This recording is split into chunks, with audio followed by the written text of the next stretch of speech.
Ассалаумағалейкум, құрметті оқушылар, сабақтарымызды жалғастырамыз. Өткенде біз уау әрпінен тоқтадық. Бүгінгі өтетін әрпіміз хә әрпі. Хә әрпінің шығатын орны міне өздеріңіз көріп тұрғандай өкпеден шығады, өкпе тұсынан шығады. Тілдің қатысуынсыз, еріннің қатысуынсыз. Енді бұл хә әрпі фәтхамен дыбысталған кезде осылай дыбысталады. Кәсрамен дыбысталған кезде хи деп дыбысталады. Даммамен дыбысталған кезде ху деп дыбысталады. Жазылуына келетін болсақ, сөздің басында осылай жазылады, сөздің ортасында осылай жазылады, сөздің соңында осылай жазылады. Алфавиттегі жекеше жазылатын көрінісі осындай. Енді хә әрпін басқа әріптермен қосып оқып көрейік. Бисмилла. Хәб, хәм, хуа, зух, әхәм, вәхәб, вәхәм, минху, илайхи, минхум, илайхим, әмхилхум. Келесі өтетін әрпіміз фә әрпі. Бұл әріпті дыбыстаған кезде міне аузымыз осындай көріністе болады. Шығатын орны көрсетілген. Өзіміздің ф дыбысы сияқты дыбысталады. Енді фә әрпін фәтхамен қосып оқыған кезде, Фә, кәсрамен қосып оқыған кезде, фи, даммамен қосып оқыған кезде фу. Міне осылай оқылады. Сөздің басында осылай жазылады, сөздің ортасында осылай жазылады, басқа әріпке жалғанып, сөздің соңында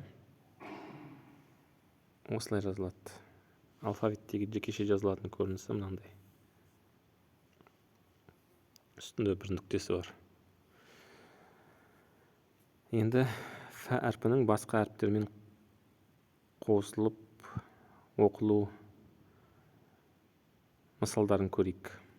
Фәм, фән, фәләк, кәфән, фәуру, фәузу, зифру, нәуфәр, фәхима, яфхаму, иштәтәнә, яфтәтину.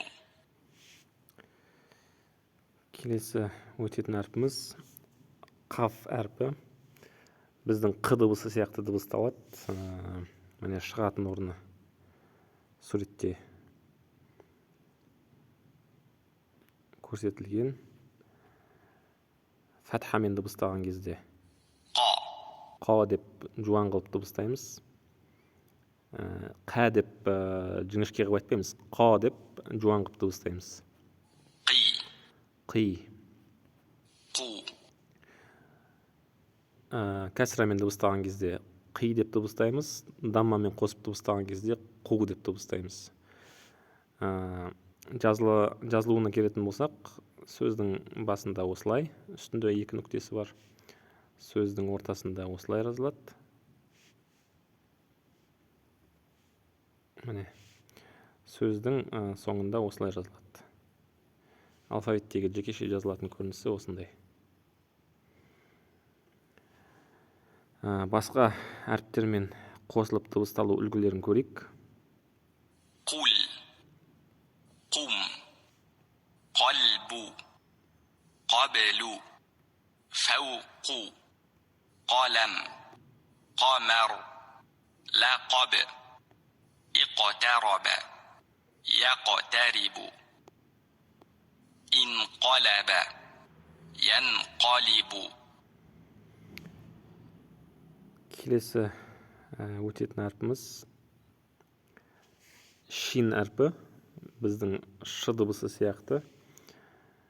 Міне суретке қарасаңыздар, шин әрпін дыбыстаған кезде аузымыз осындай көріністе болады екен. фатхамен қосып дыбыстаған кезде ش ша деп оқимыз, شي ши деп оқимыз. Кәсрамен дыбыстаған кезде, кәсрамен қосып дыбыстаған кезде ши деп оқимыз. Даммамен қосып дыбыстаған кезде شو шу деп оқимыз. Жазылуына келетін болсақ, сөздің басында осылай жазылады, үстінде үш нүктесі бар.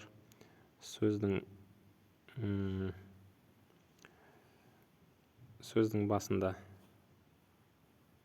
осылай, сөздің ортасында осылай, сөздің соңында былай жазылады.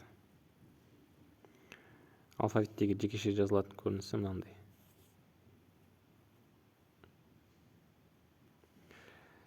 Енді басқа әріптермен қосылып дыбысталу мысалдарын көрейік. بوش شر شق نشر شرب مشرب مشتهر مشترك اشتهر يشتهر إبرنشق يبرنشق. Келесі өтетін әрпіміз син әрпі. Міне, син әрпінің шығу орны. Син әрпін дыбыстаған кезде аузымыз осындай көріністе болады. Фатхамен қосып оққан кезде, س кәсрамен қосып оққан кезде, سي даммамен қосып оққан кезде سو деп оқимыз. Сөздің басында осылай жазылады, сөздің ортасында осылай жазылады, сөздің соңында осылай жазылады. Алфавиттегі жекеше жазылатын көрінісі осындай болады. Енді басқа әріптермен қосылып оқылу мысалдарын көрейік. بس سم سير سفر سبق سلف فرس مسلك أسلم مسرف استيسر يستيسر.